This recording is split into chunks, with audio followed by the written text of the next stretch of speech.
Yeah, we're going to talk a little bit about pedagogy. Ted Sizer, who had a great effect on me in my life, once said that you can tell the pedagogy and philosophy of a school by looking at its allocation of time, space, people, and resources. And of course, there's more to it than that. But every school has a theory, and it does have a pedagogy, even if you meet a principal who, when you ask them what the pedagogy is or what the philosophy of the school is, says, "What do you mean it's a school?" It has one. It's like there's always weather, there's always a philosophy, there's always a pedagogy. So some people seek a traditional pedagogy, a classical pedagogy, as based on the Committee of Ten's work in 1893 or the Carnegie Commission 100 years ago, and these different entities that basically said we're going to take content and we're going to put it into 4 disciplines: English, history, math, and science. And most people think, yeah, English, history, math, and science. I mean, what else could it be? Well, what about archaeology, anatomy, anthropology, and astrophysics? Really, there's something arbitrary about the decision that they made and the decision to do biochem and physics, and to do biochem and physics in that order, which has great consequence because physics can also be elemental. And we have a system in the United States where only 9 to 10% of kids take something that is on some level elemental because they don't make it to physics. So let's go to high-tech high. High-tech high, we look at things a little bit differently. We teach conceptual physics earlier. We think that the disciplines should be more integrated. Of course, we still are stuck with English, history, math, and science in a sense because we have to have transcripts. We want our kids to get into college, so we're preparing them to change the world, but also to be part of it. That's a paradox for all of us. So you can't totally leave the reservation in terms of the content, but you can leave it largely, but you need to describe it very well in terms of what kids have done when they're applying to college. So here, we have people working in teams.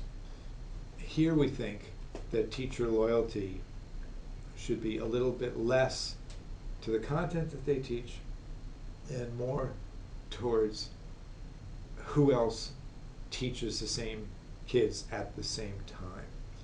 Why do I say that? Because in terms of professional development, in terms of team planning, I could be a math teacher, and in most schools, 5 afternoons a year, I'll just meet with other math teachers, and I don't know how much math teachers have to talk about. There's something, but not that much. But the other people who are teaching the kids the same age as the students I'm teaching, I've got a lot to talk about who the kids are, and also how we're going to integrate the disciplines in some way that they are coherent.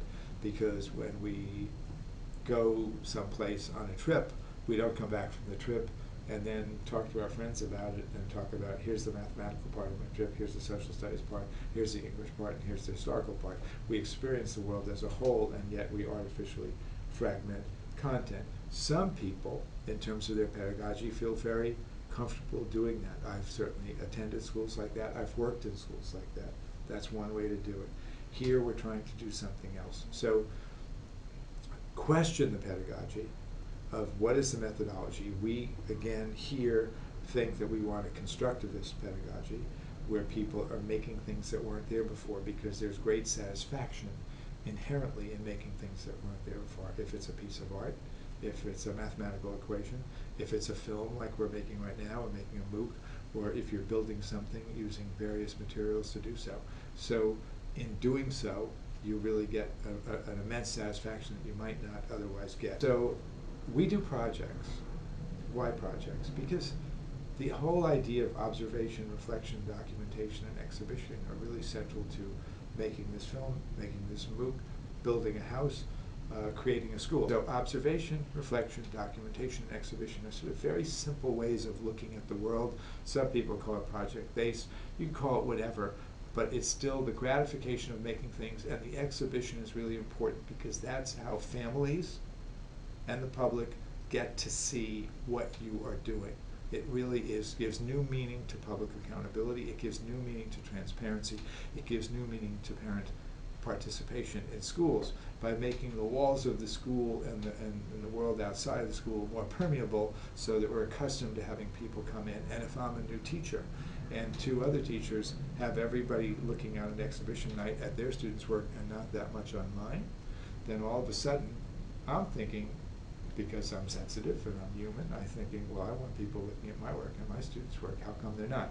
Oh, I'm gonna look at Patrick's work over there. It's really, really good, and that's kind of good. And Kay's work over there, that's really interesting. What can I take from what Kay's doing, what Patrick's doing, so that the next time I can do it better myself? So whatever your pedagogy, you want to build in this whole idea of a cycle of improvement, of making it better the next time, and not just sitting back on your laurels. So think about pedagogy, its history, its content, its sequence, and what you're going to do with it. Don't take for granted everything that's handed from you on down from on high.